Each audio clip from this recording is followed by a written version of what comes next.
कर्म मार्ग। ज्ञान प्राप्त करने के बाद वह ज्ञान कर्म में प्रकट होना चाहिए।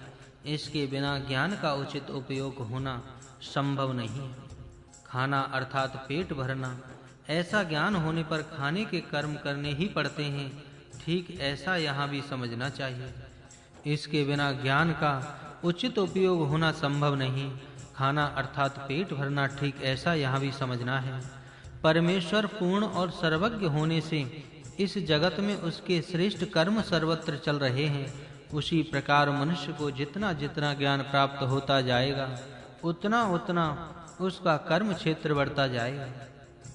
यह सुस्पष्ट ही है। दोनों के संबंध से कर्म उत्पन्न होते हैं। इस जगत में जगत्याम जगत, जगती के आधार से जगत है, अर्थात संग के आधार से व्यक्ति है अथवा समष्टि के आधार से व्यष्टि है। अतः इस संबंध के कारण व्यक्ति को समाज के हित के लिए कर्म करने चाहिए।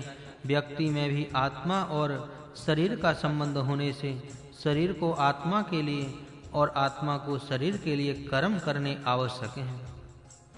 परमात्मा सब जगत में होने से वह सब जगत को यथायोग्य गति देने के पवित्र कर्म सर्वदा कर ही रहा है। अतः मनुष्यों को भी अपने कर्तव्य कर्म करने में अत्य आवश्यक है। इस प्रकार दोनों का जहाँ संबंध होता है, वहाँ एक का दूसरे से जो संबंध होता है, उस संबंध से कुछ विशेष पर्यंत और कर्तव्य उत्पन्न होते हैं। इन्हें करने पर उनकी उन्नति और न करने पर अवनति होती है। सारांश रूप से मनुष्य के कर्म क्षेत्र का यह स्वरूप है। मनुष्य का प्रथम कर्तव्य शरीर को सम करना है। शरीर में स्थूल और सूक्ष्म अनेक शक्तियां हैं।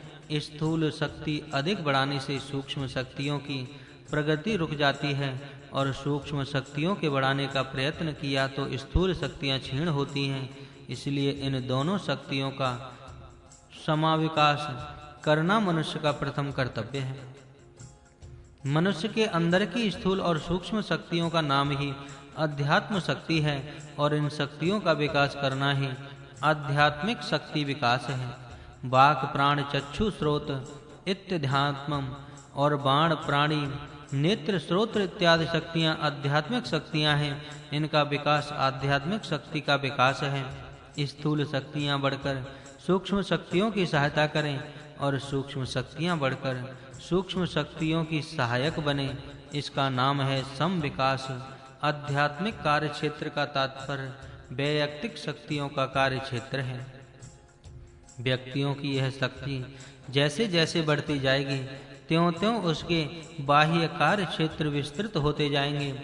उसके प्राणी समष्टि इत्यादि कार्य क्षेत्र एक से एक उसकी अंतः शक्ति के विकास अनुसार विस्तृत होते जाएंगे। मनुष्य व्यक्ति संपूर्ण समष्टि के आधार में स्थिर है। व्यक्ति का पूर्ण विकास होने से पूर्व वह व्यक्ति समष्टि के कार्य करने के लिए योग्य नहीं हो सकती।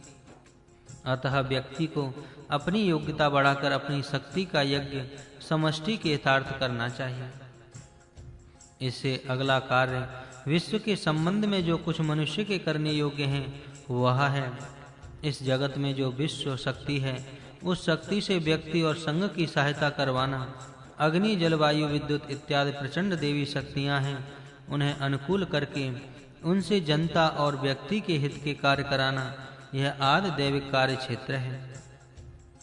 मनुष्य को इन त्रिविध कार्य क्षेत्रों में अनेक कर्तव्य करने हैं और उनके द्वारा वैयक्तिक तथा सामुदायिक सुख और शांति प्राप्त करनी है।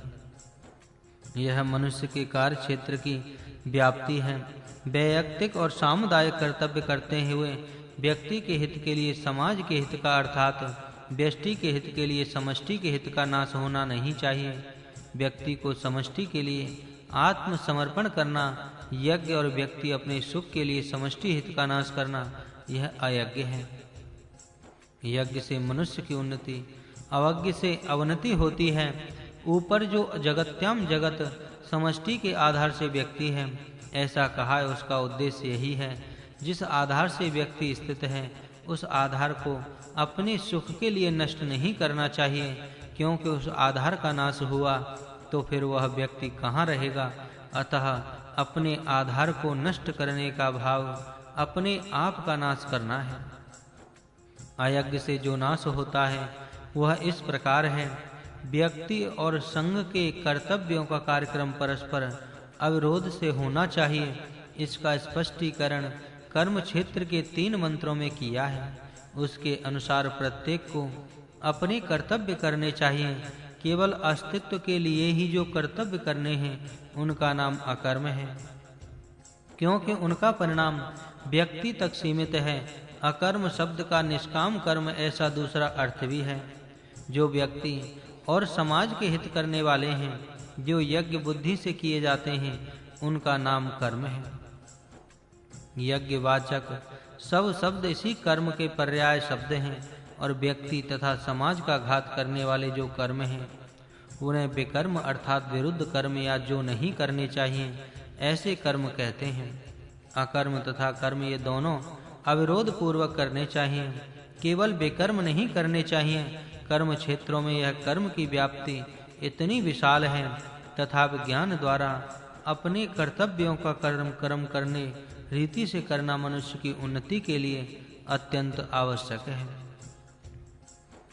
कर्म क्षेत्र का वर्णन करने वाले जो 12 और 14 मंत्र हैं उनमें वैयक्तिक कर्मों द्वारा अपना विनाश दूर करके संघ निष्ठा द्वारा समुदाय के लिए कर्म करते हुए अमृत तत्व को प्राप्त करें ऐसा कहा है।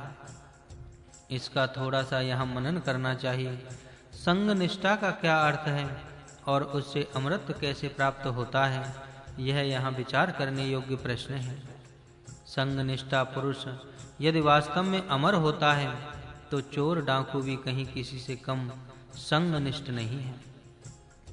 ऐसी अवस्था में यहाँ संघ निष्ठा शब्द से क्या दिखाया गया है, इसका विशेष विचार करना चाहिए।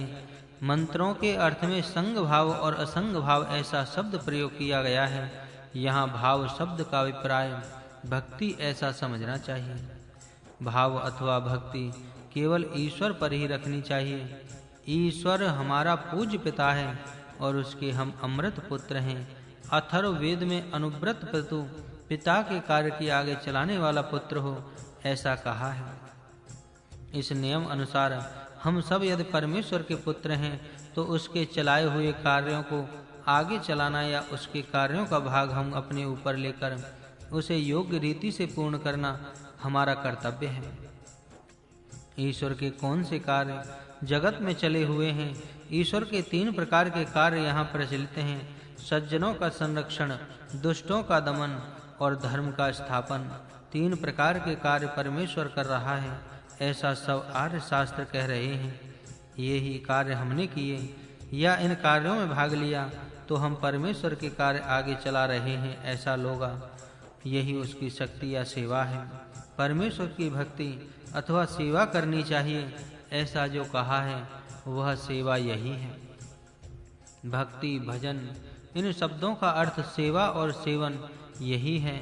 भज सेवायाम भज धातु का अर्थ सेवा करता है। पिता द्वारा चलाए कार्यों में अपना भाग बढ़ाना चाहिए। सेवक यही कार्य स्वामी के लिए करता है। ईश्वर के सेवकों को भी यह कार्य परमेश्वर अर्पण बुद्धि से नित्य करने चाहिए। सज्जनों का परिपालन, दुर्जनों का शासन और मानव धर्म की स्थापना, ये ईश्वर के कार्य हमें करने चाहिए। यही भक्ति है और इन कार्यों को और इन कर्मों को करना यह सच्चा भक्ति मार्ग है। अपनी शक्ति के कारण दुर्जन के अनेक प्रकार के दुख असक्तों को देते हैं। उन दुखों से असक्तों का संरक्षण करने के उन्हें सुखी करना यह जनता जनार्दन का धर्म है। यही दीनों द्वार का काम परमेश्वर की भक्ति है। दुखितों के दुख देखकर अंतःकरण खिन्न होना चाहिए। इस विषय में अथर्ववेद का मंत्र देखिए। ये वध्यमान मनुदीध्यानाम अन्वैच्छन्त मनसा चक्षुषा च अग्निष्टा नग्ने प्रमुक्त मुक्तो देवो विश्वकर्मा प्रजया संरणाड़ा। जो तेजस्वी लोग बद्ध मनुष्य को अपने मन और चक्षु से अनुकंपा पूर्ण दृष्टि से देखते हैं, उन्हें ही प्रजाजन के साथ रमण करने वाले विश्वकर्ता तेजस्वी देव प्रथमतः विशेष रीति से मुक्ति करता है।